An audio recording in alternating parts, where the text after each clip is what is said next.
هغه د صدقه الفطر ده. صدقه فطر واجب عمل له، خو بچا باندې چې څوک صاحب نصاب وي. علماء په صدقه فطر کې لږ وسعت کړي دي چې صدقه فطر او زکات د دې نصاب یو دی. خو که فرض کا یو سړی راولګي او دا وړو کې اختر په سحر باندې د صاحب استطاعت وي، وسعت وسره وي، اگر که صاحب نصاب نه دی، اگر که صاحب نصاب نو دله هم پکار دی چې دې څه وکړي، دې صدقه فطر. او که صاحب نصاب دی بیا خو به لازم دی، او که وسعت وسره دی وسعت، نو بیا دا په دې صدقه فطر کې علماء لږ وسعت راوستي دي د پاره دی چې د غریب خیال وساتلی شي. نور چې پچا باندې زکات واجب دی لازم دی، پاغه باندې صدقه فطر هم لازم دی. د زکات د پاره نصاب 52 تولې چاندي یا 7.5 تولې صدا سونه د چا سری یا دغه په مقدار کې مال وسري.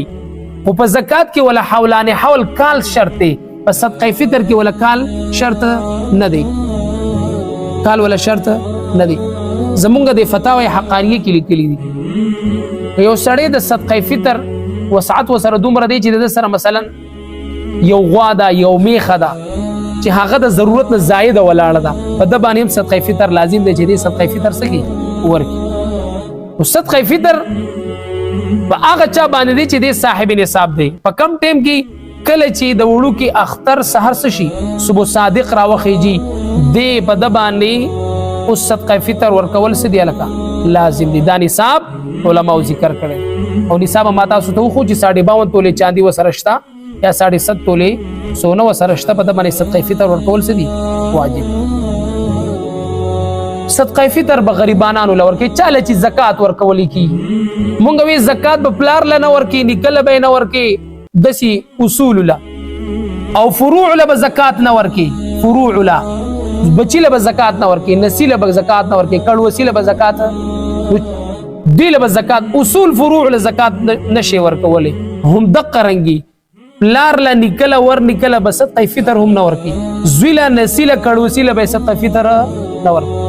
اوس خزه خاون له صدقه فطر ورکولې شي چې کله خاون غریب دی او خزه مالدار ده، او که خزه غریب ده او خاون مالدار دی نو خاون خزه له هم صدقه فطر ورکولی شي، ځکه دا په اصول فروع کې ناراضي.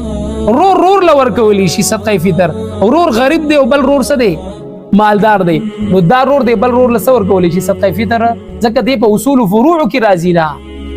دا مسله ذهن ته رااله. نو صدقه فطر واجب عمل دی، په صاحب نصاب باندې دی.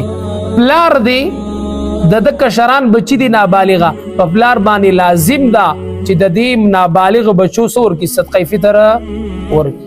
اوس یو سړی وای یاره زما وس نه کیږي ولې په ځان باندې په زور هغه چې کوم دې پیټې تړي چې پتا نشته نو ما ورکوه. ما خو تاسو ته نصاب خو کنه ستا سره وسعت کې دي چې دې ته وای سر سایه، یعنی د سر صدقه.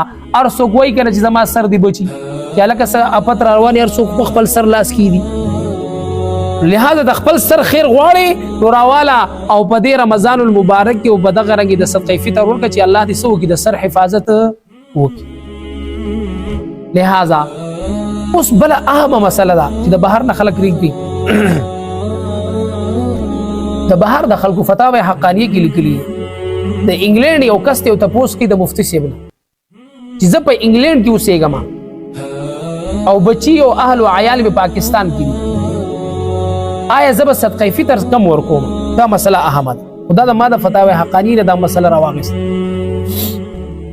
زمونږ یو استاد دی هغه د فتاوی شامی نه راغستی دا واغوي وای چې سړی په کم ځای کې دی جو د اقضی دی ورکی، چې اهل او عیال کم ځای کې دی یو اقضی کې دی ورکی. بهرحال بهتره خبره ده یو سړی په کم ملک کې دی د اق ملک په مقدار باندې بده د خپل او د بچو سرسایه سکی ورکی. لکه زمونږ استاد خلک عام طور باندې په سعودي کې دی، په دوبۍ کې دی، په قطر کې دی.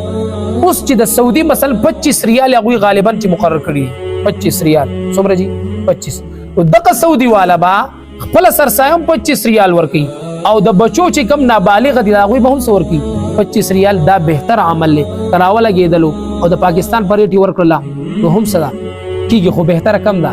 ما خو تاسو ته حواله درکړله چې فتاوی حقانی لوی مفتیان دی هغوی دا لیکلي دي چې څه دي ورکړي. او سړی لکه ته کرنسي کمه ګټئ، کرنسي کمه ګټئ، ریال ګټئ که نه، او ریال نن په 75 کې دی په دې خو خوشالي کې چیرې ډېری پیسې مو وګټل او کله الله په لار ورکولي.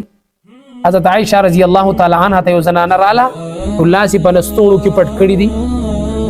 حضرت عائشہ رضی الله تعالی عنها ورته فرمایي دا لاس خو دې ښکارا کنه چې وکتل هغه دا شل دي دا زنه ښکارا کومه دا ولي شل شوی دي دا لاس دي دا سی وا چې زما مور وا هغه ډېر شوم پړقا نه به چاله زکات ورکو نه به چاله خیرات او صدقات خو چا به چې د الله پر ازاره کل لري شه زموږ د کور تاسو ته دي سي دغه ښکاری ایوانی صدر ښکاری زئی اوزه زموږ د کور او چاله به سن ورکو ډېر شوم یو پیره صدقه کړی و چې د غوخه یو ټوکړه خیراتی کړی و او سزړې جامې سکړی وي صدقه کړی وي او پلار مې ډېر سخیو هغه به صدقات هم کول خیرات به هم کول. خلک وای دا مولیان صرف د دې خبرو دي موږ له خصوص صدقات نه به موږ کیږم نو سیدان ګورې ښا اصلي چې دا خبرې دوی ځان ته کوي نه د په موږ سرسایه کیږي نه په موږ زکات کیږي الله دې موږ له وسره کی چې په کروڑو روپے خرج کو زموږ خدا الحمدلله جذبه ده او الله دې وکي الله دې داسي وکي. بهرحال هغه چې کله خوب بیا چې کله دوی وفات شو ما په خوب کې ولیدله مور می ولیدله چې خپل عورت په اق زړو کپړو باندې پټ کړي دي او دقه د غوخي ټوکړو سره د غسټي تنبیه الغافلین کې دا حدیث نقل کړي دي او حضرت عائشہ رضی الله تعالی عنها دا حدیث راوی دا او دا حدیث بیانې چې دقه غوخه سټي او دومره تګي شوی د چې چغي وای چې مال وبراکه او ورته نه میلاوي. دا فرمای دا لوري حضرت عائشہ رضی الله تعالی عنها دا چې زر اولګي د موما ول وبور کړو ماته غیبی هاتفی आवाज وشو استاد دا دوه لاسونه دي شل شتا ولي په دې باندې وبوس کړي په دا اق وجنه دا خیرو وهلی مجي سحر را پاسه د ملاس می شل شي او تاسو صدقې فطر هم نور کو نور بسکو مونږ وایلګه کودرې چې نه کینو نور بسکي تاسو وایو کنه چې زما استاد باندې صدقې فطر د الله د طرف نه واجب دی او په دې کې موتا چون چرا کو د خپل سر صدقه د بچو د سر صدقه نه ورکو نور به موتا سو یو داسې لوی اکابرین دی امام اسمعی د لغت لوی امام دی امام اسمعی په خوا به د بادشاهانو د ځان سره لوی علما کې نول فائدہ به یې اغستله. امام اسمعی فرمای رحمه الله ما د پته ولګېدله چونکې د بادشاه د طرف نه پداسي سکارونو باندې مامورو ما ته پته ولګېدله چې په کم کلی علاقه کې مدلته یو کس دی چې هغه سکی هغه ډېر سخی دی او په خپل ډېر حاجتمند دی او سخی دی چې کله د هغه کور ته لاړم نو په دربار باندې سړی ورډولې دی ما ورته چې زه خو دغه سره میلاویږم د دې سخی سړي سره ما ته هغه په دربار باندې چې کوم سکیورټي والا ولاړو ماته وی چې هغه ته مزه داغه سره یې ستشته چې پیسې وسره جو ټولي سکړی دي عام طور باندې دا څوکیدارانی کنه چې د خان صاحب سره خان سمای او یا چې کوم منسٹر صاحب سره سیکرټري دی بدل ټول زیات غټړ شي دا ډېر هزار منی دا سیب د خپل کې سني خدا به دې ډېر کړی. په بهرحال هغه ته سره لکه بس زب هغه سره ملوي سو سره نشته کړه ته مې چیزو ته بیا زور کی بهرحال هغه مال لک کاغذ راکا په کاغذ ورته ولی کله چې آیا د سخی په دربار باندې هم درباري وي د سخی سړي په کور باندې د سخی او د شوم بیا فرق څه شو دا ورته ولی کله چې د سخی سړي په دربار باندې څوکیدار نه وي ځکه بیا فرق پاتې نه شو د سخی او د شوم د سخی دروازه خو هر ټیم خلاص وي او کولاوي بهرحال لا چټ چې ولی کلو هغه ته ورسېدو هغه ورته ببل بیک سایډ باندې ولی کله چې کله سړی قرضدار شي بیا درباري ور دی چې څوک قرضدار رانه شي څوک قرضدار رانه شي. بهرحال دور ته ولی کله چې زه خو ډېر حاجتمن یم د ولی کله کاغذ او داغه د پاسه 500 درهم یې خو دی داغه کاغذ سره ودلې ورکړ نه 500 درهم نه د 500 درهم تیلې د 500 درهم تیلې ولا هغه ولا راويست هغه ولا ورکړ. دی امام اسمعی دا تیلې د ځان سره راغسته د دې چونکې د بادشاہ په دربار کې د یو مقام نو دې فورا دا خبره چې ته معلومه شو چې دې د سره د حاجت او د خپل فقیرین دومره دې سخی دي دا خبره د بادشاہ دربار ته ویوړه چې بادشاہ دربار ته ویوړه هغه ته هغه تیلې وخوله چې هغه تیلې ولیدل په هغه باندې مهر لګېدل د بادشاہ پیدا تیلې دې د کم ځای نه راوړه دا خو ما یو کس حاجتمنو زمانه خپل حاجت طلب کړو ما غله د اشرفه ور کړی وي دا څنګه میلاو شي. فوراً دا سړی ما ته راوغواړه. دی امام اصمعي ورته وفرمایل چې بادشاه سلامت مال ډېر هغه حیا راځي، دا ډېر لوی شخصیت دی چې دا سړی پسې زه څوک ولېږم او دې ستاسو در هغه ته به یره محسوسه شي چې بادشاه زمانه څه غواړي. بادشاه راولګېدو، بل یو کس پسې ولګېږي، خو دا ورته ووایي چې بادشاه وایي چې بې خوف او خطر زما درته راشه، بې خوف او خطر، څه په تا باندې به څه ملامتیا او یره نه وي. هغه چې رالل او ورته تا زمانه بادشاه ورته تا زمانه یو حاجت طلب کړو چې زه ضرورتمند یم، فقیر یم، مال پیسې راکړه، ما تعالی درکړې، نو تا څنګه دې سړي له ورکړلې؟ هغه ته ډېره ښکلې جمله وکړه، ډېره بهترینه جمله. تا الله والا خلک دا ورته چې کله دا حاجتمند نو د ما د خپل حاجت چې کوم دی ذکر کو کنه، نو زما زړه دا ګواره ونه کړله چې یو سړی ستا در ته دې راشي او ستا د در نه دې څه لاړ شي، بېنوا لاړ شي. نو ما خپل حاجتونه او ضرورتونه وروسته وغورځوله، خو د ده دا حاجت پې مخې ته کو چې دې زما در او کور ته راغلی دی.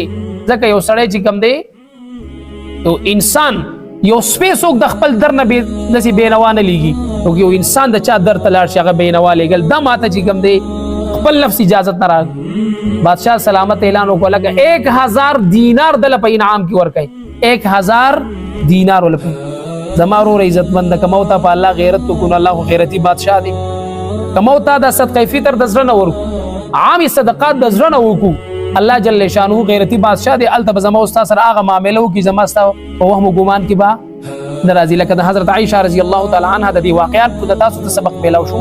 که خمال ورکې د الله په لار کې د هغې به تا ته الله الته خصیله درکړي، او که ناکاره مال ورکړي. یو کس چې کوم دی په خپل مال کې به زکات ورکړو، کمزوري چیلۍ به ورکوله.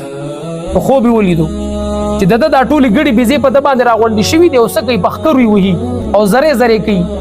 دا کومه کمزوري چیلۍ چې ده که نه هغه رالګي او د ده دفاع کوي د دې کس د خپل مالک. نو ده ته الله وښوله چې ښه مال ورکوه، طاقتور ګډ دې ورکړی وي نو نن به ستا څه ته ولاړ وي، ستا حفاظت دپاره به طاقت زما او تا د الله په لار کې ښه مال ورکوو که نه، زما او ستا دپاره به ښه دفاع کوي. په دنیا کې هم چې څومره مصیبتونه راځي هغې ته به څه کوي، ډال جوړیږي، او په آخرت کې هم. نو صدقه فطر دا ما او تا د زړه نه او دا مسلو پکې خیال وساتو. صدقه فطر زمونږ د علاقې مطابق مونږ چې کله حساب وکړو 260 راتلی د غنمو په حساب سره، او د وړو په حساب سره 300 روپۍ راتلی. څومره جي؟ 300.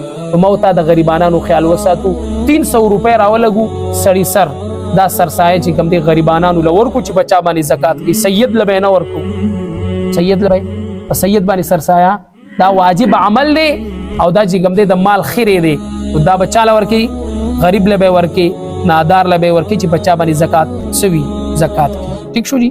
دې خبر و مونږ تاسو چې کوم دی سکو هغه خیال ساتو. او دا د اختر نه مخکې هم ورکولی شي. د دې وجوب کله راځي چې کله د وړو کې اختر سحر صبح صادق راوخیږي، د عیدګاه د تلو نه مخکې دا ورکول څه دي؟ او که ته راولګېدلې او په روژه کې دي په څه ټایم کې دي چاله ورکړلې دا پیسې، ستا صدقه فطر چې کوم دی څه کېږي هغه ادا کېږي. او دغه رنګې یو زنانه ده او مسله ده، یو زنانه ده هغوی زما سره چې کوم دی او مال یې ورسره نشته او خاوند یې هم وس نه کېږي یا دومره وس کېږي چې هغه څه وکړي خپل او د بچو ادا کړي، په ده باندې د خپلې بیبي سرسایه لازمه نه ده. ٹھیک شو چې که نه؟ که ورې کړله نو بهتره خبره ده، که ورې کړله بهتره، لیکن که ورې نه کړله نو دی به ګناهګار دی. دا الله جل شانه دی مونږ او تاسو ته دا کمې خبرې چې مونږ وکړې په دې باندې د عمل کولو توفیق